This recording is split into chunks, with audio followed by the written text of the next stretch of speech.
જો તમારે દેવા હોય તો દઈ જાઓ, નકર પછી થાંભલા તમે તમારે લઈ જાઓ, તમારે લાઈટ બીજા રાજ્યમાં દેવી. ખેડૂતનું ઓલું કરવામાં તમે તમારું જે સરકારને કરવાનું કરે, અમારે થાંભલા જોતા નથી, લઈ જાઓ. અને તમને ખબર છે અમને કોઈ ખેડૂતને પૈસા વહીને થાંભલા નાખી દીધા છે, એમને નાગાઈ કરી છે, ત્યાં ક્યાં કોઈ બોલ્યું નતું. મંત્રી કાંતિ અમૃતિયાના નિવેદન સામે કારુ કાકા મેદાને આવ્યા. ખેડૂતોના વળતર મુદ્દે ભાઈ વચ્ચે મતભેદ ચર્ચામાં છે. વીજપોલ વળતર મુદ્દે આગામી દિવસોમાં વિવાદ વધે તેવી શક્યતા પણ હાલ વધતી જોવા મળી રહી છે.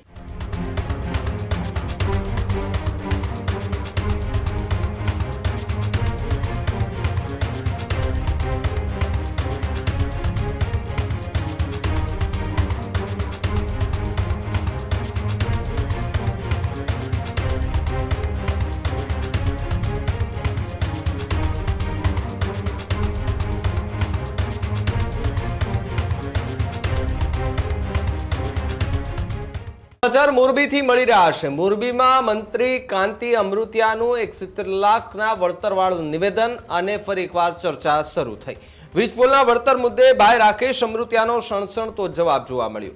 મંત્રી કાંતિ અમૃતિયાના નિવેદન સામે કારુ કાકા મેદાને આવ્યા.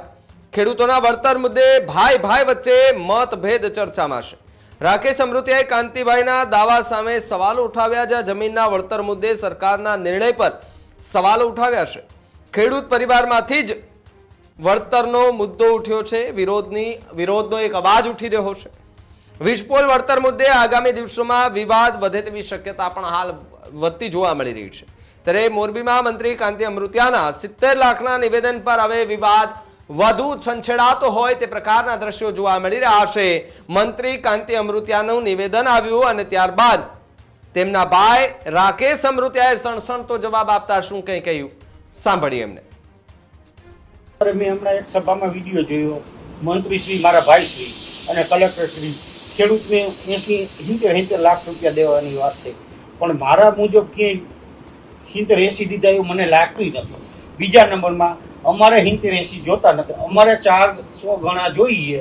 જો તમારે દેવા હોય તો દઈ જાઓ, નકર પછી થાંભલા તમે તમારે લઈ જાઓ, તમારે લાઈટ બીજા રાજ્યમાં દેવી. તો અમારા ખેતીની શું કામ ઓલી કરો છો? એના કરતાં તમે તમારા થાંભલા લઈ જાઓ, અમારે જોતા નથી. બીજા નંબરમાં કે તમે આજ ખેતી અમારે થાંભલા આવે કે તાર આવે, તમે આવીને જોઈ જાઓ. જો 200 ને 65માં અમારે લક્ષ્મીનગર જો લાઈટ થાય તો 765 આવશે, એટલે તાર નીકળશે, એમાં અમારે કંઈ થવાનું નથી. અને બીજા નંબરમાં કાંઈ હેઠળ અમારે કંઈ ધોરા રહેવા નથી કોઈ ખેતી વાવવાની.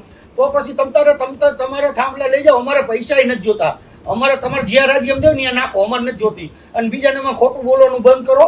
ખેડૂતનું ઓલું કરવામાં તમે તમારું જે સરકારને કરવાનું કરે, અમારે થાંભલા જોતા નથી, લઈ જાઓ. અને તમને ખબર છે અમને કોઈ ખેડૂતને પૈસા વહીને થાંભલા નાખી દીધા છે, એમને નાગાઈ કરી છે, ત્યાં ક્યાં કોઈ બોલ્યું નતું. હવે બોલો, અમારે નથી જોતા થાંભલા અને નથી જોતી કઈ, અમારે લઈ જાઓ તમતાર. અમારે 4 કરોડ રૂપિયા દઈએ ને તોય નુકસાની છે. થાંભલો તાર આવે એટલે કોઈ, આજ મારે 25 વીઘાનું ખેતર છે, એમાં તાર આવે તો કોણ લે મારું ખેતર?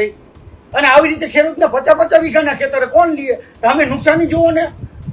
સરકારનું કામ કરો, અમારે સરકારને કહી દો તમારે થાંભલા લઈ જાઓ, અમારે નથી ક્યાંય થાંભલા નાખવા દેવાની. અને ખોટું બોલવાનું બંધ કરો, નથી આ ધંધો કરવો અમારે. હવે અમારે ખેતરમાં નથી કરવા દેવા, હવે નક્કી તમારે લઈ જાઓ થાંભલા. ખેડૂત ભાઈઓ છે ખેતરમાં ડ્રોન ઉડાવતા હોય છે, ત્યારે આપણે એક પ્રશ્ન સતાવતો હોય છે કે જે આપણે અત્યાર સુધી જીપીએસ ટેકનોલોજીવાળા ડ્રોન વાપર્યા છે, જેથી કરીને મોબાઈલ ટાવર છે અથવા તો હાઈ ટેન્શન લાઇન પસાર થતી હોય, કોઈ વૃક્ષો હોય, ત્યારે જે જીપીએસ ટેકનોલોજીવાળા ડ્રોન છે એમાં ટકરાય અને ટ્રેસ થાય છે. પણ એગ્રીઓન લાવ્યું છે GNSS ટેકનોલોજી ડ્રોન, જેથી કરીને એ ડ્રોન છે એ કોઈ જગ્યાએ ટકરાય નહીં, પોતાની રીતે જ ડિસિઝન લે છે અને મૂવ થઈ જાય છે, જેથી કરીને GNSS ટેકનોલોજી ડ્રોન છે એ વાપરવાનો આગ્રહ રાખો. અત્યારે જ ન્યૂઝરૂમ ગુજરાતની યુટ્યુબ ચેનલને સબસ્ક્રાઇબ કરો અને ઇન્સ્ટાગ્રામ અને ફેસબુક પર ફોલો કરો. અપડેટ રહો, સત્યની સાથે રહો.